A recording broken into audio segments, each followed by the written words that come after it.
When this person was 14 years old, he really wanted to be a dog, but obviously he couldn't. So one day, when he was home alone, he decided he was going to try to drink and eat like a dog. So he put Fanta in a bowl and Cheerios in another bowl. He then put them on the bedroom floor. He got down on his hands and knees and began licking the Fanta and eating the Cheerios as if he was a dog. After that, he used his back right leg to scratch his ear as if a dog would. He said he was enjoying himself. He said he was having a great time. But little did he know his dad was in the doorway this entire time watching him do this crazy stuff. His dad looked at him horrified.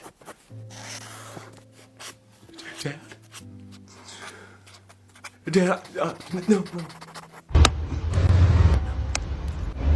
His dad walked away and he never mentioned it ever again.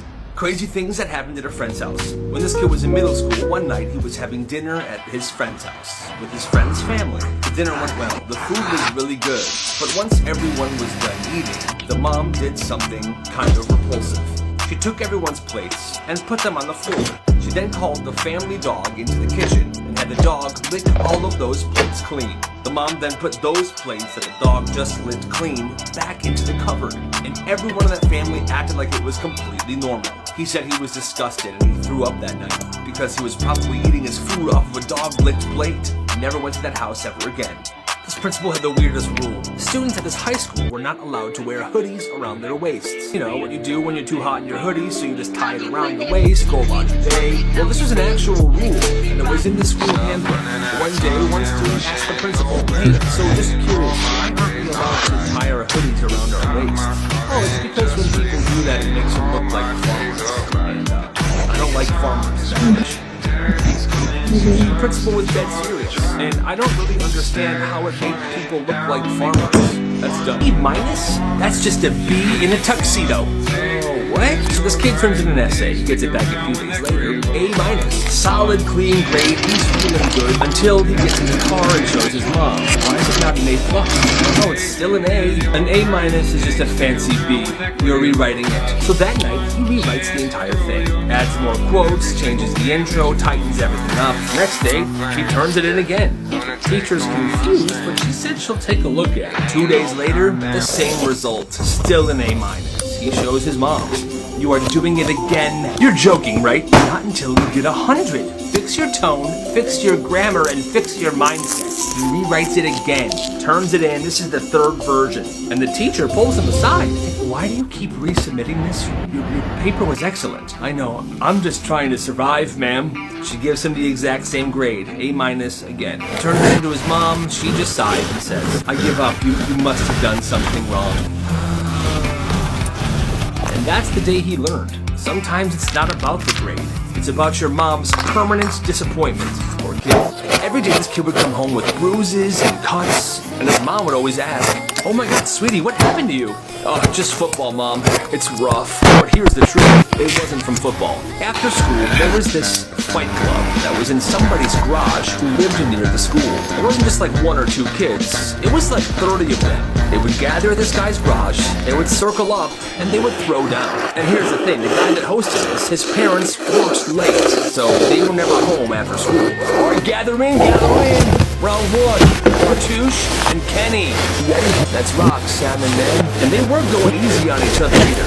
It was insane. There was split lips, busted teeth, and what's the rule of Fight Club? You know it. Nobody talked about it outside of this circle. So every night this kid would walk back in his house, beat up, bloody, and he would say the same thing. "Football practice, Mom. It was rough, but it was never football." That's insane. Listen, band kids were always fun. "Hey, let's clear it out, loser. What the heck?" But especially this one kid named Eli. Eli played the French horn, and he took it everywhere he went. Bus, Zach would always leave him sweat for playing the horn. Nice instrument, Eli. I bet it sounds like a dying way. Eli didn't know. Then came the spring. Big crowd, parents, staff. It was decorated and because his mom forced him to go because she was on the school board or something. Halfway through, the conductor a featured solo by our French horn player, Eli. Zach's like, let's see this. Eli dance, French horn, and it's not just good. cinematic.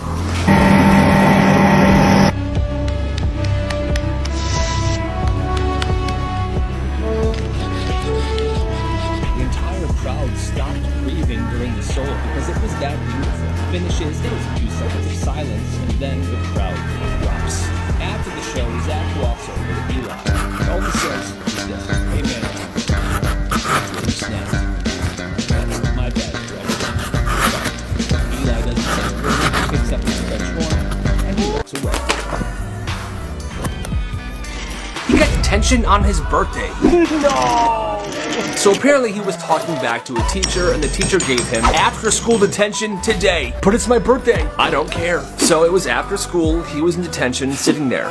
Sad. He was supposed to be hanging out with his friends. Sucks so bad. But then the detention room door busted open, and his 5 best friends walked in. Hey, yo, happy birthday, bro. What's up, brother? Happy birthday, man. Yo, what? The detention teacher was like, hey, you guys can't be in here. It's his birthday, man.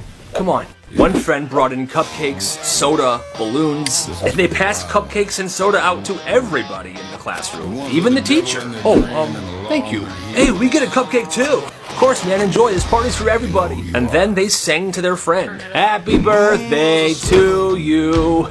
I'm blow out your candle, bro. And for the rest of the detention period, they were listening to music, eating cupcakes, and the teacher that tried to shut it down at first ordered a frickin' pizza. And by the end, nobody wanted to leave. You know what? There's still some pizza left and some soda. 20 more minutes, huh? Hey, nice. Honestly, best birthday ever. That's freaking awesome.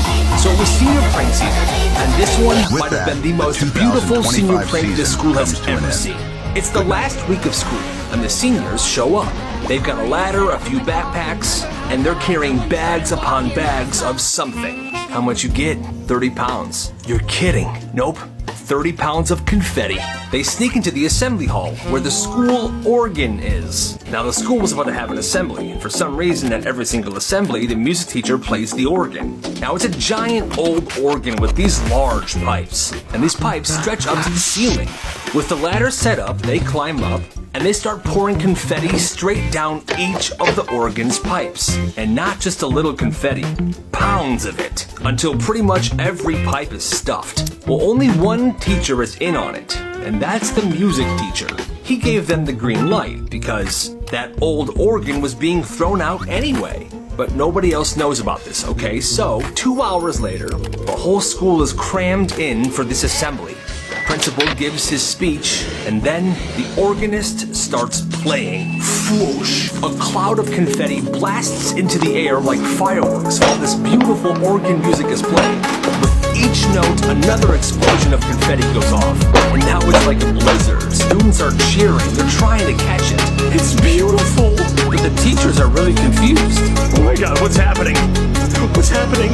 The principal's standing there looking around like the ceiling just collapsed. Meanwhile, the music teacher is just calmly playing the organ while this crazy storm is happening. It's a beautiful sight.